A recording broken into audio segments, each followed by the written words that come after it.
It was late afternoon in rural Georgia. The golden sun hovered low over miles of open farmland, casting long shadows over the tilled earth. 17-year-old Isaiah Monroe moved with silent precision through the fields, wearing worn jeans, a faded gray t-shirt, and a weathered straw hat. He worked the land with his grandfather every weekend, a promise he'd made since he was 13. But Isaiah wasn't just any farm boy. Beneath his calm exterior and quiet eyes was a trained fighter. Years of disciplined martial arts starting from age 7, had molded him into something no one expected. Not that he flaunted it. His grandfather always said, "Real strength never needs to shout." Today, though, something was different. The hum of the tractor had barely faded when Isaiah noticed a distant roar, low and aggressive, breaking the usual calm. He paused, wiping sweat from his brow as the sound grew louder. Dust kicked up from the gravel road near the barn. Then he saw them, 5 large motorcycles ripping through the dirt, engines howling like wolves in the wind. They weren't from around here. Isaiah stepped off the tractor and narrowed his eyes. The bikers slowed to a crawl, their machines coughing smoke as they rolled onto his family's property. They wore black leather, covered in patches, with beards and sunglasses that barely hid their sneers. One of them pointed at Isaiah and said something that made the others laugh. He didn't laugh. Instead, he stood tall, his body relaxed but alert, like a lion sizing up a threat in the grass. They didn't know who he was. Not yet, but they were about to find out. Isaiah didn't flinch as the bikers dismounted one by one, their boots crunching on the gravel like slow thunder. The tallest one, built like a bear and wearing a vest labeled Reaper Crew, stepped forward, cracking his knuckles. His name, as the patch suggested, was Tank. Tank spit a wad of tobacco near Isaiah's boots. "You the farmer boy?" he growled. Isaiah calmly nodded. "This is private land." The men laughed. Another biker, lean with snake-like eyes, spoke up. "We're looking for someone. Heard a kid out here's been nozzin' where he shouldn't. You seen anyone suspicious, boy?" Isaiah's stare didn't waver. "Only one's looking suspicious are you." The laughter stopped. Tank took a step closer, now towering over Isaiah. "You got guts, farm boy. But you're outnumbered, and way out of your league." Isaiah exhaled slowly, scanning the group. 5 of them. Bulky. Overconfident. Likely slow. They were used to intimidation working before fists did. "Leave now," Isaiah said, voice calm, "before you cross a line." The youngest of the crew, called Vex, stepped forward. "Or what, kid? You gonna call your mama?" Isaiah's fingers flexed at his sides. He didn't need to answer. Instead, he reached down and calmly picked up the worn leather gloves his grandfather used for chopping wood. A small gesture. But intentional. Tank smirked. "Look at him, boys. Thinks he's gonna put up a fight." Isaiah looked up. "No," he said. "I don't think. I know." Suddenly, a shift happened, not in Isaiah's stance, but in the air around him. His breathing slowed. His eyes sharpened. The years of training his grandfather insisted on were now bubbling to the surface. They still didn't get it, but they would, very, very soon. The bikers didn't know that Isaiah's calm wasn't bluff, it was blood-deep discipline. Years ago, after Isaiah's father died in an accident, it was his grandfather, Elijah Briggs, a war veteran and former martial arts instructor, who stepped in to raise him. But Elijah didn't just teach Isaiah to plow fields and mend fences. He taught him how to control his fear, how to measure threats, and most importantly, how to fight with purpose. Mornings on the farm began before dawn, not just with chores, but with stretches, kata drills, and strength training. While other kids played video games, Isaiah was perfecting takedowns, strikes, and counter techniques in the barn under his grandfather's watchful eye. "Strength means nothing without control," Grandpa Briggs always said. "A real warrior avoids the fight, but never loses it." That day, with the bikers circling him, Isaiah remembered every word. Vex was the first to lunge. Predictable. Sloppy, Isaiah ducked under the punch, his motion fluid, almost graceful. With a twist of his hips and a powerful pivot, he slammed his elbow into Vex's ribs. The biker let out a sharp grunt and crumpled, the others froze. They weren't expecting that, Tank roared, charging forward like a freight train. Isaiah sidestepped, planting his foot and using Tank's own momentum against him. The bigger man stumbled, and Isaiah delivered a quick leg sweep that sent him crashing into the dirt. "What the?" yelled one of the others. Now it was chaos. But Isaiah was calm. Focused, each strike he made had purpose. Each movement was efficient. These weren't wild punches, this was technique honed through years of sweat and sacrifice. By the time the dust settled, 3 bikers were groaning on the ground, and Isaiah hadn't even broken a sweat. The scuffle wasn't quiet. The noise of roaring engines, shouts, and bodies hitting the dirt had drawn attention from nearby farms. And in this sleepy rural town, a fight like that didn't go unnoticed for long. Just as the last biker tried to sneak toward his bike, a piercing siren wailed in the distance. Within seconds, Sheriff Donnelly's cruiser skidded onto the gravel road, kicking up dust as it came to a stop. The sheriff stepped out, hand resting on his holster, eyes narrowed beneath his wide-brimmed hat. "What in God's name is going on here?" he barked. Isaiah stood tall, hands behind his back. He didn't look like someone who had just taken down 4 grown men. Calm, respectful. Just like Grandpa Briggs had taught him, the bikers, groaning on the ground, tried to speak all at once. "He attacked us. He's crazy. We were just talking." Donnelly raised a hand, silencing them. Then he turned to Isaiah. "You all right, son?" "Yes, sir. They came onto our land, started threatening me. I didn't escalate. Just defended myself." The sheriff looked around. He'd known Isaiah since he was a boy. He also knew his grandfather, respected the man immensely. That legacy carried weight. "Security cams?" Donnelly asked. Isaiah nodded. "Barn and porch got full footage." One of the bikers cursed under his breath. The sheriff sighed. "Boys, you just picked the wrong farm. Again." He pulled out his radio. "Dispatch, I've got 4 in custody for trespassing and assault. Send a unit in tow for 3 bikes." As deputies arrived, the bikers were handcuffed, still stunned, not just by the sheriff's support of Isaiah, but by how easily they were taken down. Isaiah stood quietly, eyes on the horizon, his fists still clenched, not in anger, but in calm readiness. By sunset, the entire county had heard about what happened on the Briggs farm. It started with a deputy's offhand comment at the gas station, then a passerby posting a blurry photo of Isaiah with the sheriff, and before long, local Facebook groups were ablaze. "Farmer kid beats up outlaw bikers." "Black teen trained by ex-Marine grandpa defends his land." Headlines like that didn't stay local for long. By the next morning, a local news van showed up at the Briggs property. The reporter, a blonde woman in a tailored blazer, was clearly expecting a frightened kid or an angry recluse. Instead, Isaiah greeted her in a clean work shirt, calm and polite. "I'm not looking for attention," he said, glancing at the camera. "Just want people to know, respect goes both ways. We didn't pick this fight. But we were ready." The footage aired on the evening news, and went viral overnight. Comment sections exploded. "This kid is a legend. Those bikers messed with the wrong farm. More power to him. Protect your land."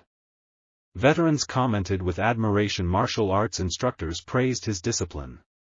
Black farmers groups shared the story proudly, calling Isaiah a modern-day hero. But while the online world cheered, not everyone was happy. At a dusty biker bar across town, the gang's leader Tank watched the news with a dark expression. His crew had been humiliated. On camera. By one kid. "We're not done," he muttered. Back at the farm, Grandpa Briggs was quietly proud, but wary. "Trouble doesn't always end with handcuffs," he warned. "Sometimes it circles back meaner." Isaiah nodded, already sharpening fence tools and reinforcing the barn doors. This wasn't over, not yet. 3 days passed with silence, too much silence. Isaiah felt it first, the shift in the air. The way the wind seemed to whisper, and the dogs barked longer into the night. Even Grandpa started double-checking the locks and keeping a shotgun by the door. Then, just before dawn on the 4th day, the retaliation came. It started with fire. Flames licked the edge of the hay barn, where Isaiah had stacked bales just yesterday. He jolted awake to the crackle and glow. Grandpa was already outside in his boots, spraying water, shouting. Isaiah grabbed the second hose, working in sync, their bodies moving on instinct. They saved the barn, but just barely. In the soot and ash, Isaiah found the message, spray-painted on the barn wall, in bold red letters, "Stay down, farm boy." Later, the sheriff's department showed up, but the deputies were tired, dismissive. No fingerprints. No witnesses. No arrests. Isaiah was furious, but not surprised. "This ain't just about land anymore," Grandpa Briggs said, staring into the burnt wood. "It's about power, respect, and fear." But Isaiah didn't flinch. That evening, he visited the back shed, the one Grandpa never opened unless things got serious. Inside was a dusty trunk filled with training pads, body armor, and weapons for simulation, wooden knives, rubber guns, sparring gear.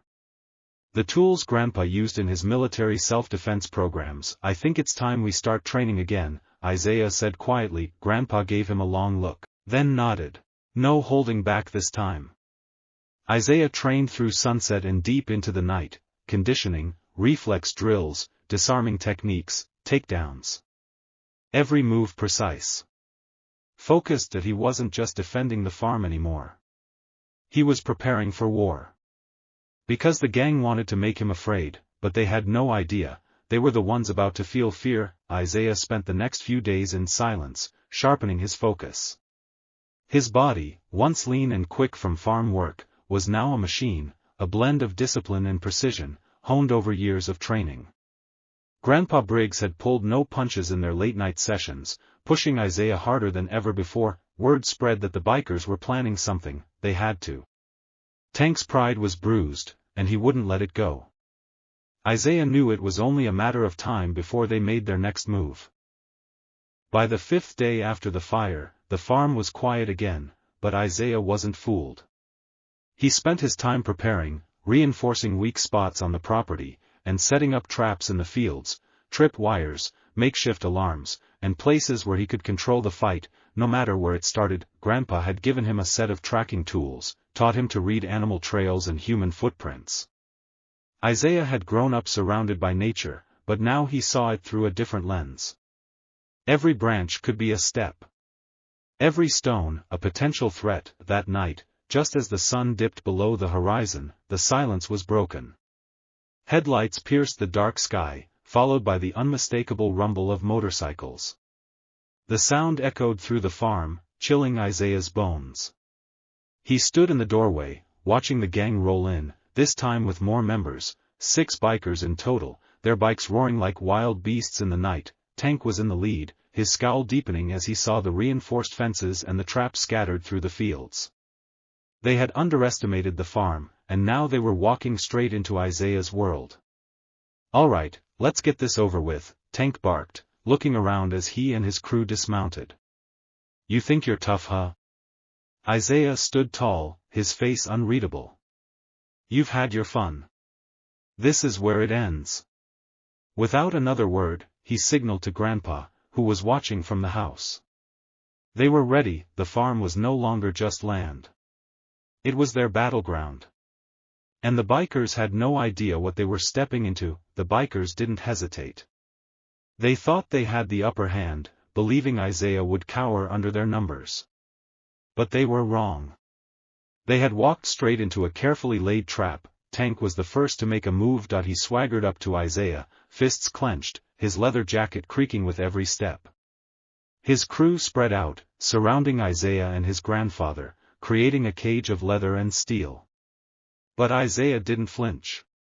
He stood still, calm, his eyes locked onto Tank's. "You think you can take on all of us, kid?" Tank sneered, cracking his knuckles. We're not the ones who'll be sorry. Isaiah didn't answer. He didn't need to. His actions would speak louder than words. With a sudden shift, Isaiah's foot shot out, snapping the tripwire he had set earlier in the day. A loud snap rang through the air, and a hidden flare shot up into the sky, illuminating the field in harsh red light. It disoriented the bikers, giving Isaiah the opening he needed. Without hesitation, he dropped into a defensive stance, his body in perfect balance, every muscle ready. One of the bikers, eager to prove himself, lunged at Isaiah with a knife, slashing toward his chest. Isaiah stepped to the side, his movements fluid and controlled. He grabbed the man's wrist, twisting it violently, sending the knife spinning into the dirt. Before the biker could recover, Isaiah's knee shot up, slamming into his ribs. The man crumpled to the ground, gasping for air. Tank's face twisted in fury. You want a fight? Fine. He signaled to the rest of the gang, and in unison, they moved in. But Isaiah wasn't alone. Grandpa was already positioned at the other side of the field, ready for his own part in the plan. He had been watching Isaiah, assessing the bikers' every move. The moment they made their first attempt, Grandpa would strike. The fight had just begun. The bikers closed in, but Isaiah was ready. His heart beat steadily, his mind clear. He knew the bikers had underestimated him, and now, they would pay the price. He sidestepped another attack, a biker swinging a crowbar, and he quickly moved into position, using his surroundings to his advantage. Tank was still glaring at him, his eyes filled with fury. You're gonna regret this, kid, he growled, signaling the others to attack simultaneously. Two bikers rushed at Isaiah from either side, each aiming to trap him. But Isaiah was faster. He darted forward, using their momentum against them. With a quick pivot, he grabbed the arm of the first biker, twisting it behind his back before slamming him into the ground with a thud. The second biker tried to tackle him, but Isaiah dropped into a low roll, evading the attack and coming up behind him in a split second. He delivered a sharp elbow to the back of the biker's neck, sending him stumbling forward. As the bikers tried to regroup, Tank's rage grew. That's it. Enough playing around. He pulled a heavy chain from his belt, swinging it toward Isaiah with deadly intent. But Isaiah wasn't fazed. He saw the chain coming and dropped into a crouch, evading the swing just in time. Grandpa's voice rang out from the distance. Watch your feet. He had noticed the biker's attempts to flank Isaiah and shouted just in time to warn him. Grandpa had positioned himself near the tree line, his eyes scanning for any biker trying to make a move against Isaiah's back. Isaiah turned and saw the remaining two bikers charging from behind, armed with pipes. Without hesitation, he moved toward them, catching them off guard as he grabbed one's pipe and twisted it from his hands. The other biker swung wildly, but Isaiah blocked the hit, sending the man sprawling to the ground with a swift knee to the stomach. Tank's anger had reached its peak. Enough, he roared. He signaled for his last two bikers to regroup, but they were struggling. One had his arm pinned behind his back, and the other was on the ground, clutching his stomach. Isaiah stood tall, breathing steady but with purpose in his eyes. He wasn't done yet. Tank's fury boiled over as his gang dwindled, but his confidence hadn't waned. He was still the leader, and he wasn't about to back down. His two remaining bikers, clearly struggling, moved to his side, their expressions filled with anger and disbelief. You think you've won, kid? Tank spat, his voice dripping with venom. We'll see about that. Isaiah, his stance calm and controlled, met Tank's eyes. He could feel the weight of the moment. This was it. The final confrontation. But Isaiah knew this wasn't about winning or losing. It was about standing his ground and showing his true strength. Without warning, Tank lunged forward, the chain in his hand swinging like a whip. But Isaiah was already moving. With lightning speed, he sidestepped the strike, his feet light and precise. He grabbed Tank's wrist mid-swing, twisting it with expert technique and sending the chain flying. The impact of the chain hitting the ground was loud, but Isaiah was quicker. In one fluid motion, he launched a spinning kick that caught Tank in the ribs, knocking the air out of him. Tank staggered back, gasping for breath. For the first time, doubt flickered across his face. His arrogance had made him blind to Isaiah's skill, and now he was on the back foot. He looked around at his remaining crew, who were still trying to regain their footing. The fight had turned in Isaiah's favor. "You're done," Isaiah said, his voice steady but firm. He stood tall, every movement precise, every breath controlled. "Walk away, or I'll make you." For a moment, Tank hesitated. The defiance in Isaiah's eyes wasn't just the confidence of a fighter, it was the quiet strength of someone who knew what he was capable of. He wasn't afraid to defend what was his, and that made all the difference. Tank's face twisted into a scowl, his pride and anger battling inside him. But there was no way forward. His crew was defeated, and his plan had failed. With a final glare, Tank motioned for his bikers to retreat. "This isn't over, kid," he muttered through gritted teeth, his voice laced with a dangerous promise. But he knew there was no more fight in him tonight. As the bikers walked back to their motorcycles, the crowd at the park erupted in applause. Parents cheered, and kids whispered excitedly, the tension in the air finally breaking. Isaiah didn't acknowledge the applause. He turned and walked toward his grandfather, his expression calm and composed. "Good work, Isaiah," Grandpa said, a proud smile spreading across his face. "You didn't just fight for yourself, you fought for what's right." Isaiah nodded. "It's not about fighting," he said, "it's about knowing when to stand up and when to let things go. They won't bother us again." As Isaiah and Grandpa walked home, the park was left in stunned silence. The bikers had been sent packing, and Isaiah had proven that true strength came not from violence, but from control and discipline. But even as they walked away, Isaiah's mind stayed sharp. He knew that the world wasn't always fair, and that challenges would keep coming. But as long as he had his discipline, his confidence, and his family by his side, he was ready for anything. And so, the story of the bikers who underestimated a young man with a plan would live on, forever reminding everyone that sometimes, the quietest voices have the loudest impact. If you were inspired by Isaiah's courage and discipline, take a moment to reflect on how you can stand up for yourself and others in your own life. Remember, true strength comes from knowing when to act, and when to stay calm under pressure. If you enjoyed this story and want to hear more tales of bravery and real-life lessons, don't forget to hit the like button, share it with someone who needs a little motivation, and subscribe to our channel for more inspiring stories. Stay strong, stay confident, and keep pushing forward, because sometimes, it's the quietest voices that make the biggest difference. Thank you for watching.